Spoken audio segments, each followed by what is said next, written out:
Sementes de fé.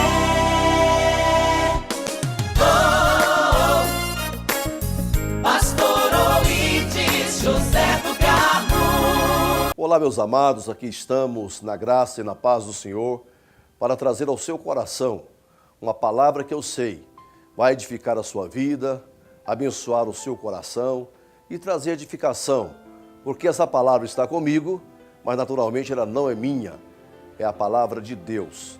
Eu quero ler hoje na segunda carta que Paulo escreveu, ou melhor, que o apóstolo São Pedro escreveu, no capítulo 2, os versículos 9 e 10. Vós, porém, sois raça eleita, sacerdócio real, nação santa, povo de propriedade exclusiva de Deus, a fim de proclamardes as virtudes daquele que vos chamou das trevas para a sua maravilhosa luz.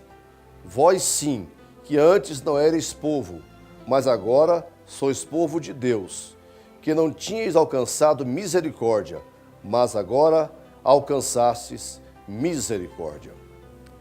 Muito bem, meus amados, meus irmãos, o apóstolo São Pedro, nessa carta, que ele trata especialmente da volta do Senhor Jesus, dos sinais da volta de Cristo Jesus, ele coloca aqui o papel da igreja, enquanto povo de Deus na terra, agência do Senhor, agência transformadora da sociedade que a igreja tem que ser. Ele começa dizendo aqui que em outro tempo nós não éramos povo, no sentido que temos uma identidade com Deus. Não éramos povo de Deus, dispersos entre as nações. Nós tínhamos naturalmente a nossa naturalidade, a nossa nacionalidade, cada um ou brasileiro, ou argentino, ou americano, ou francês, ou israelense, mas de todos os povos, o Senhor formou um único povo, que é a sua igreja. Aliás, para Deus, não existem tantas nações no mundo. Deus divide os povos da terra em três povos, não é? Que são os gentios, os judeus e a igreja. A igreja foi formada a partir do universo, gentios e judeus. E esse povo que surgiu com uma missão específica, dada pelo próprio Jesus, quando ele falou que nós teríamos a incumbência de levar ao mundo todo a mensagem salvadora do Evangelho, ou as boas novas de salvação. Para isto, em primeiro lugar, precisamos ser propriedade de Deus. A igreja não tem outro senhor, não tem outro dono, a não ser o próprio Deus. A Bíblia diz lá no Salmo, foi Ele e não nós, que nos fez povo seu e ovelhas do seu pastoreio. E Pedro qualifica aqui o povo de Deus, dizendo que nós somos uma nação santa. Na verdade, a nação é o Estado politicamente organizado. A nação é o povo. E esse povo tem que ser um povo santo, isto é, separado do pecado, separado do mundo, não envolvido pelas ideologias, pelos costumes e tradições dos povos da terra, mas um povo que tem os seus próprios princípios, sua própria norma e ética para se conduzir aqui neste mundo. Um povo totalmente separado do mundo e do pecado e dedicado exclusivamente para Deus. E ele diz mais, que nós somos um sacerdócio real. Interessante que lá no Antigo Testamento, o sacerdote era a pessoa encarregada de oferecer sacrifício a Deus. Se há na terra um povo que tem, além do dever, a alegria de prestar culto a Deus, é este povo chamado igreja. Porque somos sacerdócio por natureza, pelo caráter da igreja, ela vive para prestar e para dar eterna glória a Deus. Por isso somos chamados de sacerdócio real, um povo adquirido. Deus pagou um alto preço por nós. Lá na cruz do Calvário, o que Jesus fazia ali?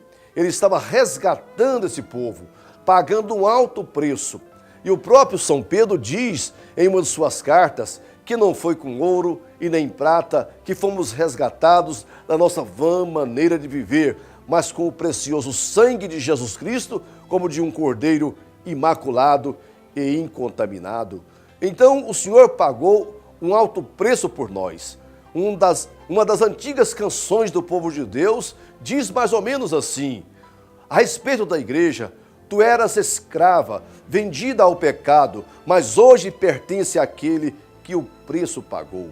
Temos que valorizar isto. O Senhor apostou em nós, pagou um alto preço por mim e por você, o preço do sangue de Jesus, para constituir aqui na terra, como eu já disse, um povo exclusivamente seu, que vivesse aqui na terra para a glória do Senhor e cumprindo a sua missão que Ele estabeleceu de anunciar o Evangelho, não só proclamando, como estou fazendo aqui de viva voz, mas também com a sua própria vida, com o seu testemunho, com a sua conduta, com a sua moral, influenciando a sociedade, porque para isso o Senhor nos constituiu aqui nessa terra como nação santa, como geração eleita, como um sacerdócio real. E Pedro conclui a palavra para proclamar-lhes as virtudes daquele que vos chamou das trevas para a sua maravilhosa luz. Como é bom falar, exaltar esse Deus, um Deus misericordioso, piedoso, amoroso, mas sobretudo um Deus poderoso, que pode nos valer no dia a dia da nossa caminhada.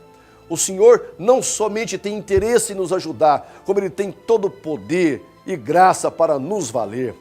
Há muitas pessoas que sabem que Deus é poderoso, que confiam que Deus é poderoso, mas eles não entendem que Deus tem uma disposição permanente de usar esse poder em benefício da humanidade. E o que Pedro está dizendo é que o povo de Deus tem que proclamar essas virtudes daquele que nos tirou do pecado, das trevas e nos trouxe para a sua maravilhosa luz. Coisa linda e especial é quando o homem tem um encontro com Jesus. Conhece a revelação do Evangelho, por revelação mesmo, não por uma formação acadêmica, não por uma educação teológica, não porque leu, mas porque o Espírito Santo colocou no coração das pessoas essa verdade revelada, que Cristo Jesus é o Senhor das nossas vidas e assim tem se amado, temido e respeitado. Que possamos, enquanto igreja, ter alegria em ser o que nós somos, mas sobretudo, enquanto igreja, cumprir aqui o papel, a missão que o Senhor otorgou para mim e para você fazer a obra do Senhor.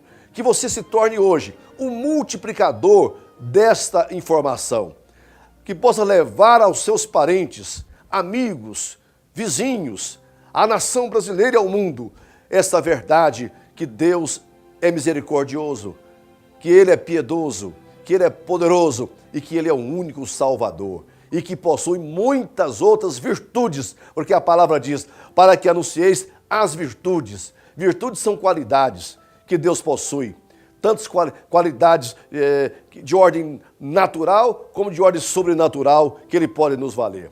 Que você possa abraçar hoje essa verdade que a igreja proclama, porque o Senhor proclamou durante a sua vida a verdade e agora colocou em nós a palavra da reconciliação. Por isso estamos aqui rogando que você possa reconciliar com Deus e vir fazer parte dessa agência que Deus tem na terra, que é o seu povo, que é a sua igreja, que tem aqui um papel e uma missão. E eu quero dizer para você, finalizando, que nós estamos praticamente terminando essa tarefa que Jesus entregou para todos nós.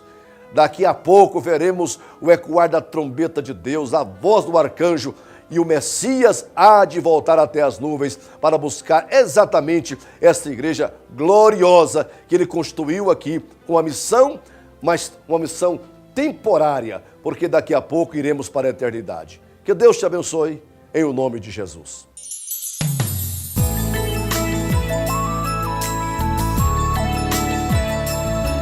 Sementes